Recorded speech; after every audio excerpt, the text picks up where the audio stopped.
The Sami of Northern Europe. The Sami live in northern Norway, Sweden, Finland, and Russia. There are only about 32,000 of them, and most of them live a modern life on the coast or in the forests. Only a few of them live a traditional life. These few Sami are called nomads because they move from one place to another with their reindeer. Their life is almost the same as it was 1,000 years ago. In winter, the reindeer dig through the snow to find plants for their food. In spring, these plants become very dry, and there are lots of insects. Then the Sami move their reindeer to the coast. The deer live on the thick grass there until winter.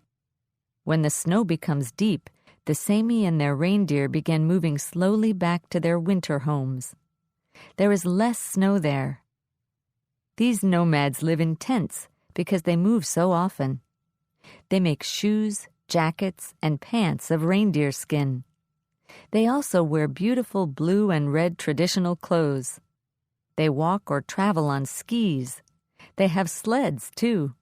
Reindeer pull the sleds. The long trips, often in bad weather, make life very hard for these nomads.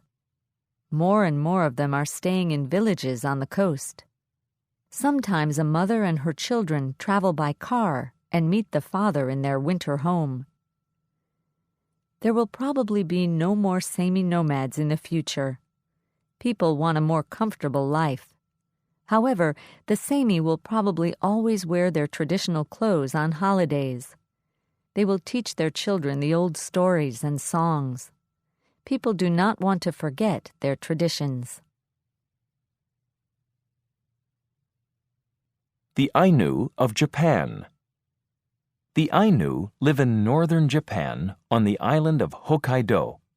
They do not look like other Japanese people. They have round, dark brown eyes and wavy hair. Their skin is not dark, but light. The men have beards and mustaches. Where did these people come from? Did they come from Europe, across Russia to Japan? Did they come from Indonesia? Are they completely different from all the other people in the world?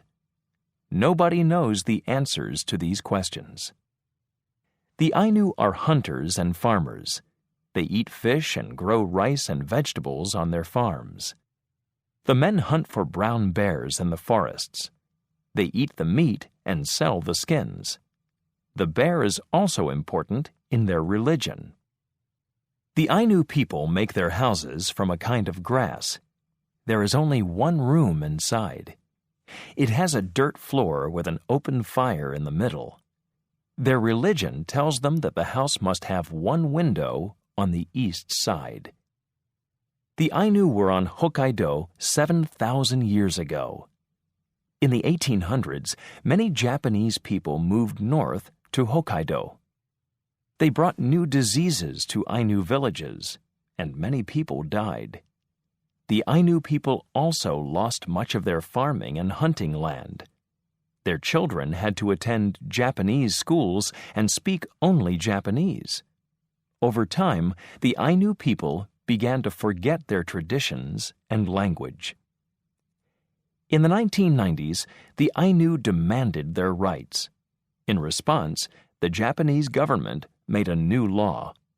Now, the government has to promote Ainu culture and traditions. The people can listen to Ainu language lessons on the radio and read a newspaper in the Ainu language.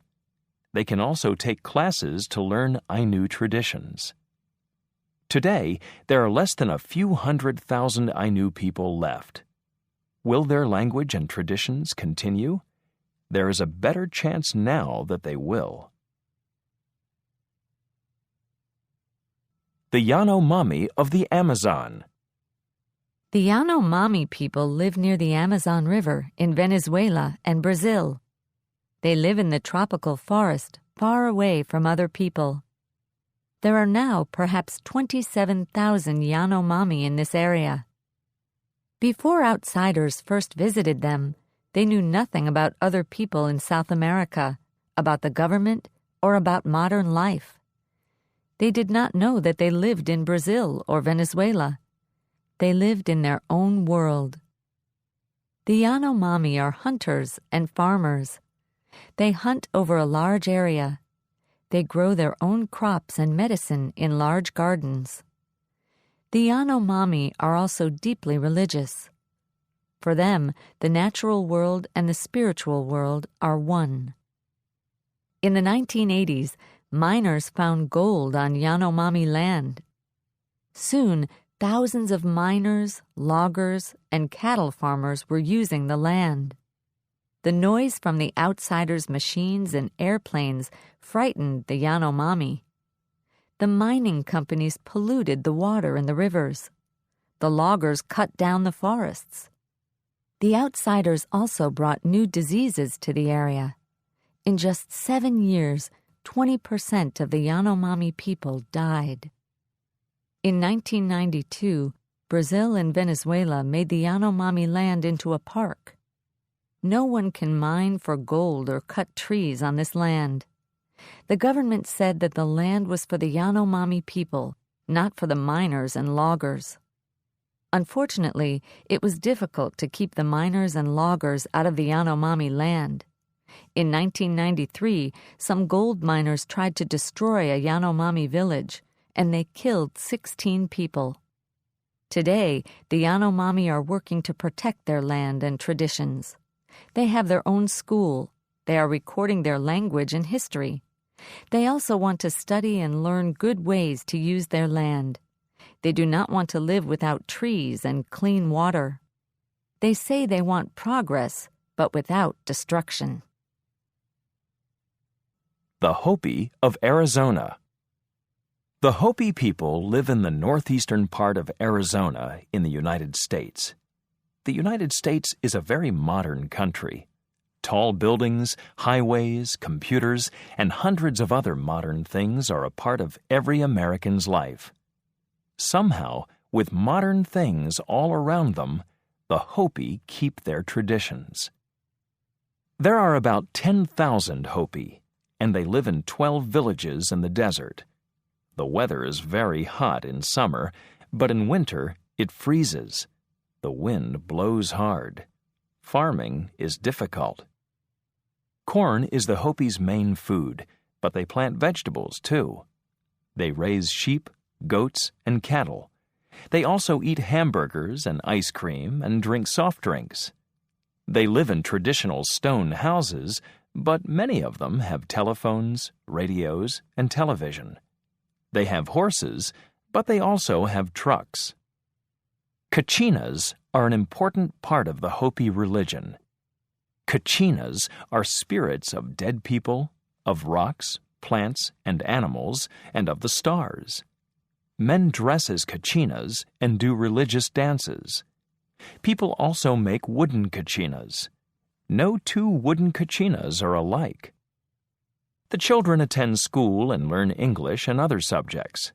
They also learn the Hopi language, dances, and stories. A few Hopi go to universities. Some of the adults live and work in nearby towns. The Hopi want a comfortable, modern life, but they don't want to lose their traditions. The Maori of New Zealand. Polynesians live on islands in the Pacific Ocean. The Maori are Polynesians, and they live at the southern end of Polynesia, in New Zealand. The Maori arrived in New Zealand from other Polynesian islands over 1,000 years ago. They were the first people to live in New Zealand.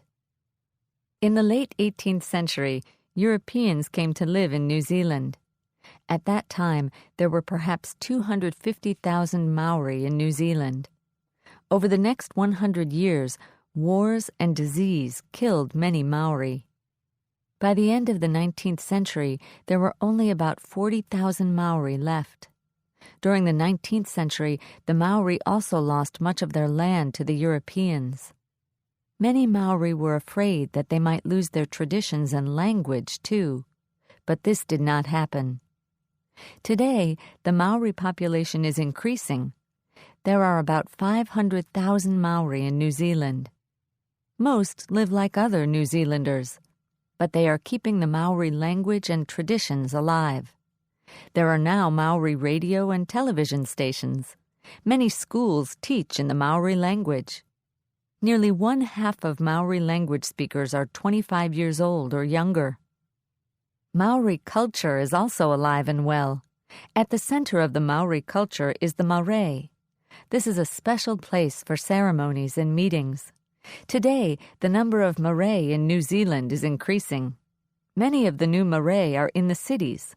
Now, people in the cities can meet and learn about their Maori traditions. Today, most New Zealand cities have yearly Maori festivals. Among the festival activities are competitions in speaking, dancing, and singing. Children practice for months. Then all the Maori in the area arrive to watch the competitions and see who wins.